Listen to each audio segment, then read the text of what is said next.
السلام علیکم۔ آج جمعہ ہے، ستمبر کی 30 تاریخ۔ پاکستان میں اس وقت شام کے 7، بھارت میں 7:30 اور یہاں ہمارے اسٹوڈیوز کی گھڑیوں میں صبح کے 10 بج رہے ہیں۔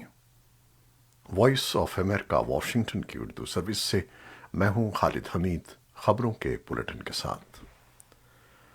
افغانستان کے دارالحکومت کابل کے کاج ایجوکیشن سینٹر میں آج جمعے کے روز ایک خودکش حملے کے نتیجے میں 19 افراد ہلاک اور متعدد زخمی ہو گئے ہیں۔ خبر رساں ادارے رائٹرز کے مطابق کابل پولیس کے ترجمان خالد زدران کا کہنا ہے کہ خودکش حملے میں 19 ہلاکتوں کی تصدیق ہوئی ہے اور کم از کم 27 افراد زخمی ہیں۔ ترجمان کے مطابق تعلیمی ادارے میں خودکش حملہ اس وقت ہوا جب وہاں داخلے کا امتحان جاری تھا۔ افغانستان میں عموماً جمعے کے روز تعلیمی ادارے بند رہتے ہیں۔ اب تک فوری طور پر خودکش حملے کی ذمہ داری کسی نے قبول نہیں کی ہے۔ رائٹرز کے مطابق ہسپتال کے ذرائع کا کہنا ہے کہ دھماکے میں اب تک 23 افراد ہلاک ہو چکے ہیں، جبکہ سرکاری طور پر جاری ہونے والے اعداد و شمار میں ہلاکتوں کی تعداد میں اضافے کا خدشہ ہے۔ طالبان کے ذرائع کا کہنا ہے کہ ہلاک ہونے والوں میں خواتین بھی شامل ہیں۔ طالبان حکومت کے ترجمان ذبیح اللہ مجاہد کے علاوہ افغان لیڈروں اور افغانستان میں اقوام متحدہ سمیت غیر ملکی مشنز نے حملے کی مذمت کی ہے۔ ڈاکٹر عبداللہ کا کہنا ہے کہ وہ آج کے گھناؤنے اور وحشیانہ دہشت گردانہ حملے کی شدید مذمت کرتے ہیں۔ انہوں نے کہا کہ ان کی دعائیں اس وقت مشکل وقت میں متاثرین اور ان کے اہل خانہ کے ساتھ ہیں۔ یونیسیف نے کہا ہے کہ ہولناک حملے پر انہیں انتہائی افسوس ہے۔ تعلیمی اداروں میں یا اس کے ارد گرد تشدد کا بھی قابل قبول نہیں ہے، اور یونیسیف افغانستان میں تمام فریقوں کو یاد دلاتا ہے کہ وہ انسانی حقوق کی پاسداری اور احترام کریں اور تمام بچوں اور نوجوانوں کے تحفظ کو یقینی بنائیں۔ یوناما کے مطابق اقوام متحدہ کے ارکان اس کارروائی کی مذمت کرتے ہوئے تمام سوگواروں سے اظہار تعزیت کر رہے ہیں۔ اقوام متحدہ کے خصوصی نمائندے رچرڈ بینٹ نے کہا کہ وہ آج کے خوفناک حملے کی مذمت کرتے ہیں۔ دوحہ میں قائم امریکی سفارت خانے کا کہنا ہے کہ امتحان دینے والے طلبہ سے بھرے کمرے کو نشانہ بنانا شرمناک ہے۔ تمام طلبہ کو امن اور خوف کے بغیر تعلیم حاصل کرنے کے قابل ہونا چاہیے۔ ان کا کہنا ہے کہ ہم متاثرین کی جلد صحت یابی کی امید کرتے ہیں اور مرنے والوں کے اہل خانہ کے ساتھ غم زدہ ہیں۔ برطانیہ کے افغانستان مشن کے چارج افیئرز ہیوگو شارٹر نے کہا کہ معصوم طلبہ اور نمازیوں کو قتل کرنا سراسر قابل نفرت اور تمام مذہبی اصولوں کے خلاف ہے۔ اقتدار میں رہنے والوں کا فرض ہے کہ وہ تمام برادریوں کی حفاظت کریں۔ ایرانی سفارت خانے نے بھی حملے کی مذمت کی ہے۔ بلوچستان کے ضلع کوہلو میں حلوائی کی ایک دکان میں دھماکے میں 20 افراد زخمی ہو گئے ہیں۔ دھماکے کے بعد پولیس، لیویز اور ایف سی کے اہلکاروں نے علاقے کو گھیرے میں لے لیا۔ دھماکے کے نتیجے میں زخمی ہونے والوں کو ڈی ایچ کیو منتقل کیا گیا۔ M S D H Q کے مطابق زخمی ہونے والے 12 افراد کی حالت تشویشناک ہے۔ ایس ایچ او سٹی کا کہنا ہے کہ دھماکے کی نوعیت معلوم نہیں ہو سکی، تاہم پولیس واقعے کی تحقیقات کر رہی ہے۔ عالمی ادارہ اقوام متحدہ اگلے ہفتے پاکستان کے سیلاب زدہ علاقوں کے متاثرہ افراد کی ہنگامی ضروریات کو پورا کرنے کے لیے مزید $80 کروڑ کی اپیل کرے گا۔ اس بات کا اعلان جمعے کو اقوام متحدہ کے پاکستان میں نمائندے جولین ہارنس نے کیا۔ وہ عالمی ادارے صحت اور یونیسیف اور پاکستان میں کام کرنے والی غیر سرکاری تنظیموں کے نیٹ ورک کے نمائندے کے ہمراہ ایک مشترکہ نیوز کانفرنس سے خطاب کر رہے تھے۔ ہارنس نے سیلاب سے متاثرہ علاقوں میں صحت عامہ کی صورتحال کے بارے میں شدید تشویش کا اظہار کرتے ہوئے کہا کہ ان علاقوں میں ملیریا اور ڈینگی کے کیسز میں اضافہ ہو رہا ہے، جبکہ چھوٹے بچے غذائیت کی کمی کا شکار ہیں، جو ان کی صحت کے لیے نہایت ہی تشویش کی بات ہے۔ دوسری جانب یونیسیف کا کہنا ہے کہ سیلاب سے متاثرہ علاقوں میں لگ بھگ 34 لاکھ بچوں کو جان لیوا امراض سے بچانے کے لیے فوری ہنگامی امداد کی ضرورت ہے۔ پاکستان کے سب سے بڑے کمرشل بینک حبیب بینک لمیٹڈ کو دہشت گرد تنظیموں اور اس سے منسلک گروپوں کی مدد کرنے کے الزامات کے تحت امریکی عدالت میں نئے الزامات کا سامنا ہے۔ اگرچہ نیو یارک کی ڈسٹرکٹ کورٹ اس مقدمے میں بینک پر بنیادی ذمہ داریوں کے الزامات کو مسترد کر چکی ہے، لیکن عدالت کا کہنا ہے کہ بینک نے القاعدہ اور اس سے منسلک بعض اداروں کو جان بوجھ کر بینکنگ سروس کے ذریعے مدد فراہم کی، جس سے دہشت گردوں کی سرگرمیوں کو تقویت ملی۔ بینک کے خلاف الزامات میں یہ بھی دعویٰ کیا گیا ہے کہ اس طرح کی امداد سے دہشت گردوں نے کوئی 370 افراد کو ہلاک یا زخمی کیا۔ تاہم دوسری جانب حبیب بینک نے ان الزامات پر وضاحت دیتے ہوئے کہا کہ بینک پر عائد کی گئی شکایات بے بنیاد ہیں اور بینک عدالت میں ان الزامات کا بھرپور طریقے سے دفاع کرے گا۔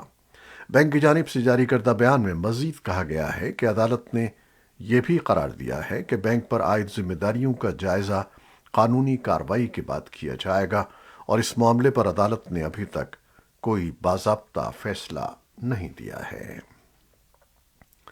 پاکستان تحریک انصاف کے چیئرمین اور سابق وزیر اعظم عمران خان کی ایک اور مبینہ آڈیو لیک ہو گئی ہے۔ سائفر سے متعلق لیک ہونے والی اس مبینہ آڈیو میں عمران خان، شاہ محمود قریشی، اسد عمر اور اعظم خان کے درمیان گفتگو سنی جا سکتی ہے۔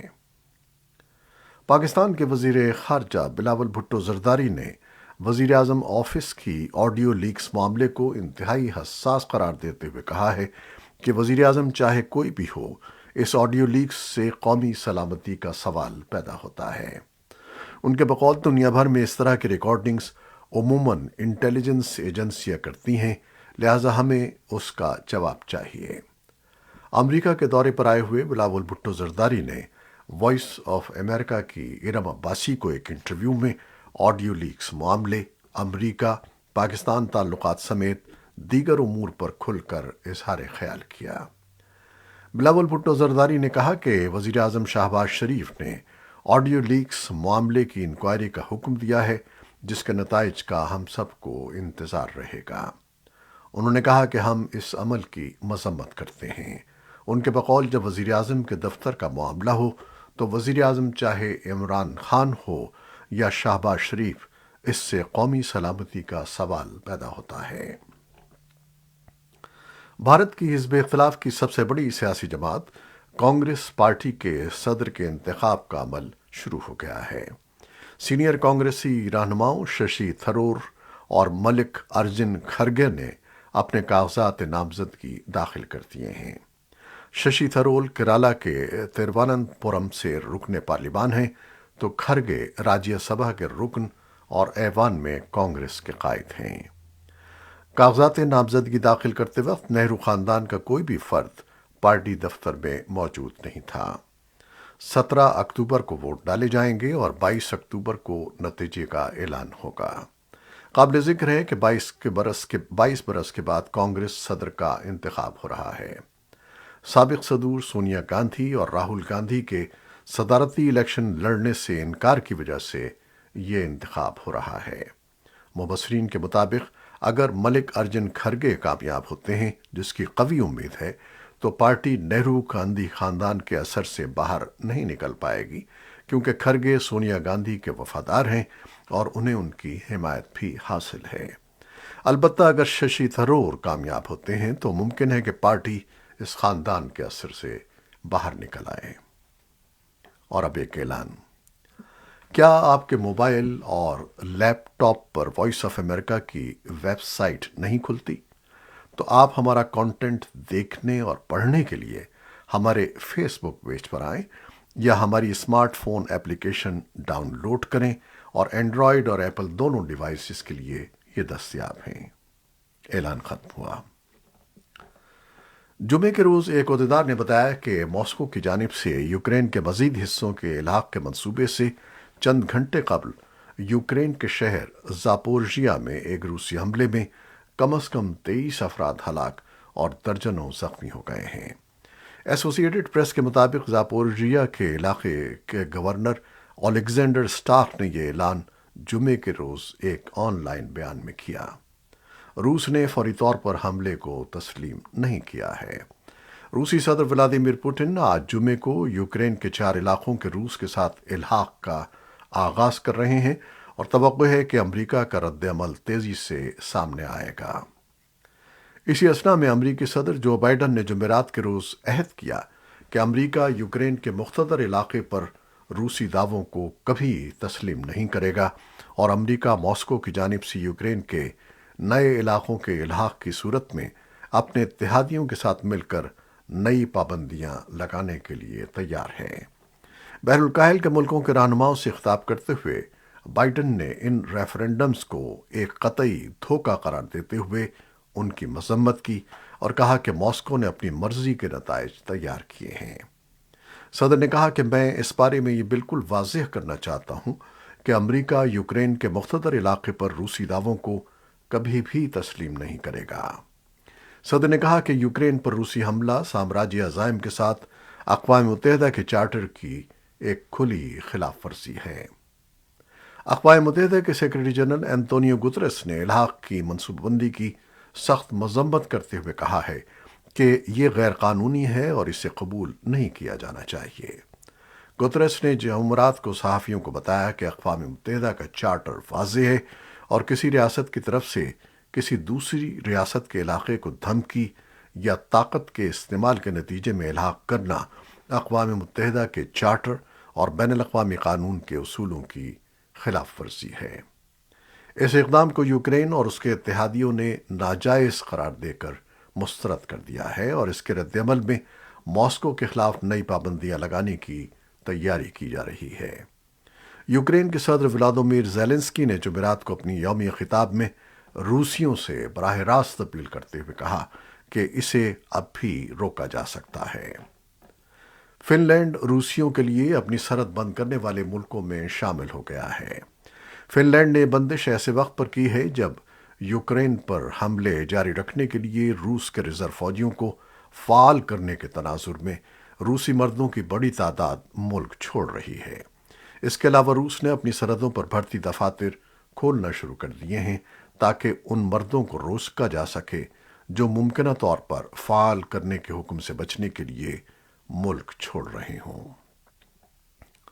امریکہ نے ایرانی تیل اور پیٹروکیمیکل مصنوعات کی تجارت کو آسان بنانے والی متعدد کمپنیوں کے خلاف نئی پابندیاں جمعرات کے روز نافذ کر دی ہیں۔ امریکی محکمہ خزانہ کے ایک بیان میں خبردار کیا گیا ہے کہ وہ اسلامی جمہوریہ کے خلاف اپنی اقتصادی پابندیوں کے اطلاق کے لیے مزید اقدامات کرے گا۔ دہشت گردی کے انسداد اور مالیاتی انٹیلیجنس کے معاون وزیر خارجہ برائن نیلسن نے کہا کہ امریکہ ایران کے تیل اور پیٹروکیمیکل مصنوعات کی غیر قانونی فروخت پر سخت پابندیوں کے نفاذ سے وابستہ ہے۔ بیان میں کہا گیا ہے کہ غیر ملکی اثاثوں پر کنٹرول سے متعلق امریکی محکمہ خزانہ کے دفتر نے جنوبی اور مشرقی ایشیا کے مختلف مقامات میں پیٹروکیمیکل اور پیٹرولیم کی مصنوعات کی لاکھوں ملین ڈالرز کی فروخت میں ملوث کمپنیوں کے ایک بین الاقوامی نیٹ ورک کو ہدف بنایا ہے۔ خبر رساں ادارے رائٹرز کے مطابق نیو یارک میں ایرانی مشن نے تبصرے کی ایک درخواست پر فوری طور پر کوئی جواب نہیں دیا۔ اوسلو میں جمعرات کے روز پولیس نے بتایا کہ ایک مشتعل ہجوم کے کچھ لوگوں نے اوسلو میں ایرانی سفارت خانے میں داخل ہونے کی کوشش کی، جس دوران ہاتھا پائی شروع ہو گئی اور عہدیداروں پر پتھراؤ کیا گیا۔ حکام کا کہنا ہے کہ 90 لوگوں کو حراست میں لے لیا گیا ہے۔ اوسلو میں یہ ہجوم 22 سالہ مہسا امینی کی ایران کی اخلاقی پولیس کی تحویل میں ہلاکت پر احتجاج کے لیے سفارت خانے کے باہر اکٹھا ہوا۔ ناروے کے دارالحکومت میں پولیس نے کہا کہ بہت سے لوگوں کا رویہ پرتشدد تھا۔ اوسلو کی جھڑپیں ایسے میں ہوئی ہیں جب امینی کی موت پر ایران کے درجنوں شہروں، قصبوں اور دیہاتوں میں مظاہروں کا سلسلہ شروع ہو گیا ہے۔ یہ تھیں وہ خبریں جو فیس بک لائیو پر ہم نے آپ کے لیے پیش کیں۔ ہماری ویب سائٹ، یوٹیوب اور پوڈ کاسٹ پر یہ بلیٹن آپ کے لیے پوسٹ کر دیا جاتا ہے۔ آپ ہمارے بلیٹن کو شیئر کرتے ہیں اور اپنے کمنٹس میں اپنی محبتوں اور دعاؤں کا اظہار کرتے ہیں، جس کے لیے ہم آپ کے بے حد ممنون ہیں۔ آپ اپنی ان محبتوں کو جاری رکھیے گا۔